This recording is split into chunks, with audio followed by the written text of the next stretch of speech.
আজই ডাউনলোড করুন আর এনজয় করুন আপনার পছন্দের শো। আমার ক্যাপ্টেন লড়াই করছে আর আমি সেখানে চুপ করে বসে থাকবো, তো হয় নাকি? যা হবে আমরা একসাথে দেখে নেব।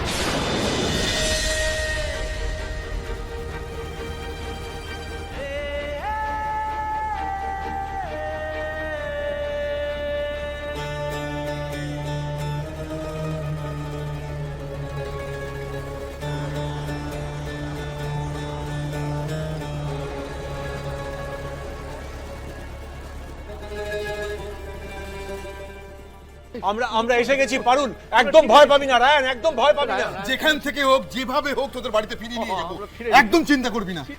বোন তোরা ঠিক আছিস তো? রায়ান তো কোনো চিন্তা করো না। এখানে কেউ কোনো কথা বলবেন না প্লিজ, আপনারা ভেতরে আসুন আসুন। আপনারা দেখতে পেলেন এই মুহূর্তে রায়ান বসু ও পারুল চক্রবর্তীকে পুলিশ নিয়ে গেল। জানা গেছে পিওর লাইফের বয়কট ফেয়ারনেস স্ট্রিম ক্যাম্পেইনের আড়ালে তারা ONY গ্রুপের সিনিয়র ম্যানেজার অনিক গাঙ্গুলির কাছ থেকে 50 লক্ষ টাকা নিয়ে নতুন কোনো প্রোডাক্ট লঞ্চ করতে দিচ্ছিলেন না। টাকা নিয়ে নিজের কোম্পানিকে নিজেই সাবোটাজ করেছেন।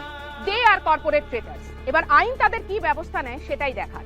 তবে এ বিষয়ে নিশ্চিত যে তাদের কেরিয়ার এখানেই শেষ।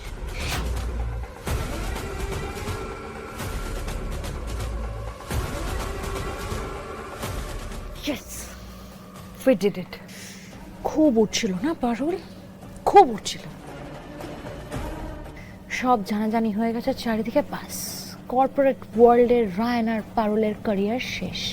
সাপও মরল, লাঠিও ভাঙল না। ম্যাম, যতক্ষণ ম্যাকেনজি আন্ডারগ্রাউন্ডে আছে ততক্ষণ পারুল কিচ্ছু করতে পারবে না। পারুল ম্যাকেনজিকে ডাক ভেবে খুঁজেই পাবে না। 3 দিনের মধ্যে রায়ান আর পারুলের জেল হয়ে যাবে।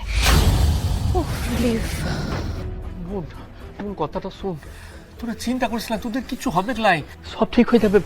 বাবা ভুবনেশ্বরের আশীর্বাদে তোদের কোনো ক্ষতি হবে নাই। যত তাড়াতাড়ি সম্ভব আমরা ফিরে আসবো। পারুল পারুল তুমি একদম চিন্তা করবে না। চিন্তা করিস না। চলো চলো তাড়াতাড়ি চলো।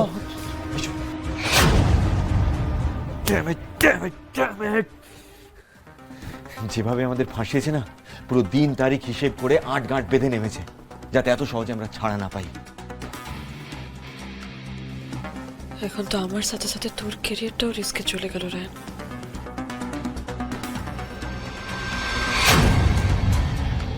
আমার ক্যাপ্টেন লড়াই করছে আর আমি সেখানে চুপ করে বসে থাকবো, তো হয় নাকি?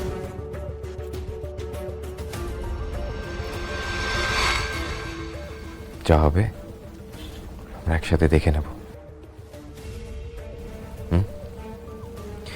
রায়ান বাসু তোকে একা রেখে কোনোদিন মাঠ ছেড়ে পালাবে না। তোর চোটের জায়গাটা ঠিক আছে তো? তুই বললি ধাক্কাধাক্কি করতে গিয়ে লেগেছে, ব্যথা করছে না তো? তোর কথা শুনে আমি যে কেন বারে বারে করে যাই রায়ান, আমি নিজেও জানি না। আমার প্রতি তোর এই কনসার্ন দেখে মনেই হয় না যে তুই অন্য কাউকে ভালোবাসিস। আমার প্রতি যখন তোর এত চিন্তা, তা অন্য কাউকে পাওয়ার লিগে আমাকে হারাতে চাস। এতে আমার যে মনে কত ব্যথা লাগে সেটা বুঝিস লাই। তুই সব নিয়ে কেয়ার করিস, কিন্তু এটা নিয়ে কেয়ার করিস লাই কেন? হ্যাঁ,